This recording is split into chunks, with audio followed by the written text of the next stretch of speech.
Assalomu alaykum, hurmatli tinglovchilar. Men O'lini Baxtiyor Sa'dullayevich, Tabiiy fanlar fakulteti Geografiya va iqtisodiy bilim asoslari kafedrasi katta o'qituvchisi.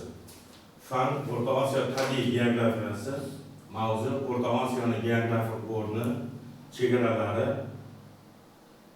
o'rganilish tarixi. Nomi.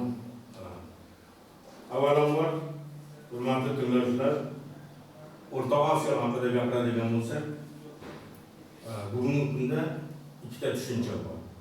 O'rta Osiyo, Markaziy Osiyo. Mana shuni ikkita atamani farqiga borib olishimiz kerak.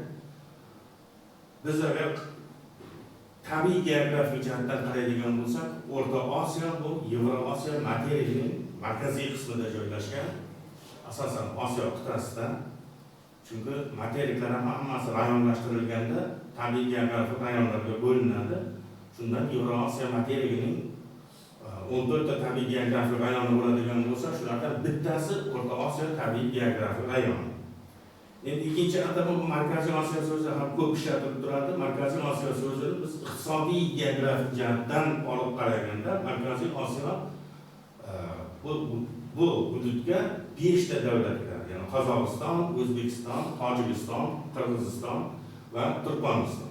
Bu atama 1992-yilda O'zbekistonning birinchi prezidenti Islom Karimov tomonidan kiritildi. O'shandan buyon mana Markaziy Osiyo davlatlari, Markaziy Osiyo hududi deb aytiladi. Lekin biz tabiiy geografik jihatdagi O'rta Osiyo tabiiy geografik o'lkasi bunga mos kelmaydi. O'rta Osiyo tabiiy geografik o'lkasining geografik o'rnining chegaralari g'arbda Kaspiy dengizidan boshlanib, sharqda to Qozog'iston hududining sharqiy chegarasi Xitoy hududiga o'tadi, Savr tog'larigacha. Janubiy qismi esa Afg'onistonning shimoliy qismi, Eronning shimoliy qismi va o'sha Atrek daryosi hududidan shu Kapet tog'lari orqali borib Kaspiy dengiziga tutashadi. Shimoliy chegarasi haqida gapiradigan bo'lsak, shimoliy chegarasida bugungi kunda geograflar tomonidan haligacha aniq bir yechim topilgani yo'q. Turli xil olimlar turlicha shimoliy chegaralaydi. Masalan, shimoliy chegaraning birinchi nimasi 48-shimoliy kenglikdan paralleldan o'tadigan chegara hozirgi Qozog'istonning Astana shahriga, ya'ni poytaxt Astana shahriga to'g'ri keladi. Ikkinchi chegarasi undan ozgina shimolroqda yerda shu 50-graduslarga boradi. Undan keyingi qarashlar esa hozirgi Rossiya hududiga o'tadi. Bu asosan Chelyabinsk, Rossiyaning Chelyabinsk viloyatiga ozgina kirib boradi. Lekin biz o'rganishda asosiy olib qaraydigan narsamiz bu Qozog'istonning hozirgi davlat chegarasidan olib qaraymiz. Shimoliy chegarani o'shandan o'tkazganimiz biz uchun ma'qulroq hisoblanadi.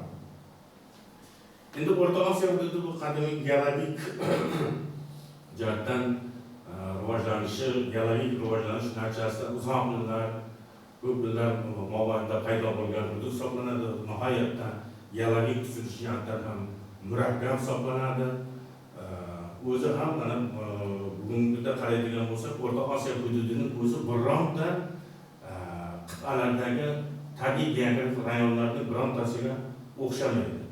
Iqlim jihatdan ham, geologik tuzilishi jihatdan ham, sharoiti jihatdan ham g'arbdan boshlab sharqqa qarab bu o'zgarib boradi. Ya'ni juda ham keskin tarzda o'zgarishlar hosil bo'lgan. Endi undan tashqari buni o'sha iqlimi dedik, iqlim haqida ozgina gapirib o'tadigan bo'lsak, haqiqatda iqlimi ham murakkab. Endi iqlimni hosil bo'lish omillari ham juda ko'p sabablari bor. Birinchidan, bu yerdan xususiyati Yevrosiyo materiyaning markaziy qismida joylashganligi. Ikkinchisi, O'rta Osiyo hududida nihoyatda quruq kontinental bo'lganligi. Uchinchisi, ekologik jihatdan o'zi alohida bir o'lka bo'lganligi sababli. Undan keyingi sabab esa bu albatta g'arbda sharqqa qarab balandlik mintaqalarining hosil bo'lishi natijasida paydo bo'lgan. Endi iqlim albatta bizda yoz oylari O'rta Osiyo hududining eng issiq kunlari bu yoz oylariga to'g'ri keladi. 42 gradus kuzatilgan va albatta bu Termiz shahri hisoblanadi. Endi cho'l hududlarida albatta tuproq yuzasi 70 gradusgacha qizib ketadi. 50-70 bugungi kunda endi alohida ekologik holat yomonlashgani sababli issiqlik kunlar nihoyatda ko'p bo'ladi. Ikkinchisi esa bu qish oylaridagi temperatura havoning o'zgarishi.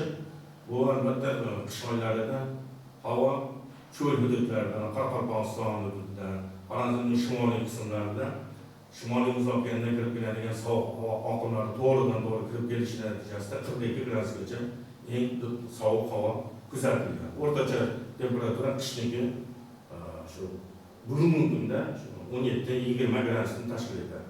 Yog'ingarchilik miqdori esa yillik yog'in miqdori bu albatta oldingi bundan 20 yil 30 yil oldingi statistik ma'lumotlarga mos kelmaydi. Sababi cho'l hududlarida ilgari 150 mm, 200 mm o'rtacha yog'in miqdori deb aytilgan. Lekin bugungi kunda o'sha 150 mm, 200 mm yog'in tushmaydi cho'l hududlarida. Buning ham asosiy o'zining sabablari bor. Haqiqatda olimlarimizning tekshirishi natijasida mana bugungi kundagi global iqlim isishi natijasida bu yog'ingarchilik miqdori kundan-kunga kamayib ketyapti. Orol dengizining qurishi ham albatta bunga sabab bo'ladi. Chunki Orol dengizi g'arbdan keladigan havo massalarini to'yintirib turgan, lekin bugungi kunda o'sha sirkulyatsiya yo'qligi natijasida cho'l hududlariga yog'in miqdori kamayadi.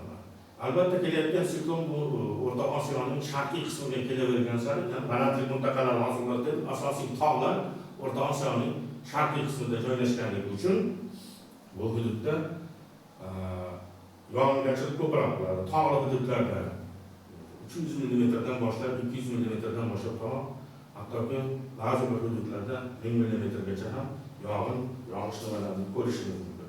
Endi mana shu yog'in miqdori hisobiga yog'ingarchilik tog'li hududlarda ko'proq bo'lganligi sababli ham bu tog'larda muzliklar paydo bo'lgan. O'rta Osiyo hududidagi barcha daryolar asosiy manbai tog'lardan keladigan daryolar suvlar hisobiga hosil bo'ladi. Eng katta daryolaridan Amudaryo, Sirdaryo va hokazo nimalarni aytishimiz mumkin.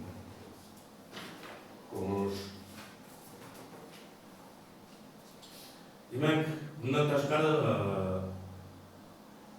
geologik tuzilishi, uning tuproqlarning hosil bo'lishiga juda katta albatta ta'sir ko'rsatgan. O'rta Osiyo tuproqlari, O'rta Osiyoning o'simliklari turlari ham albatta g'arbdan sharqqa qarab hammasi o'zgarib boradi. Buni hech bir-biriga mos kelmaydi. Masalan, cho'l hududida o'sadigan o'simliklar albatta cho'l hududiga moslashgan.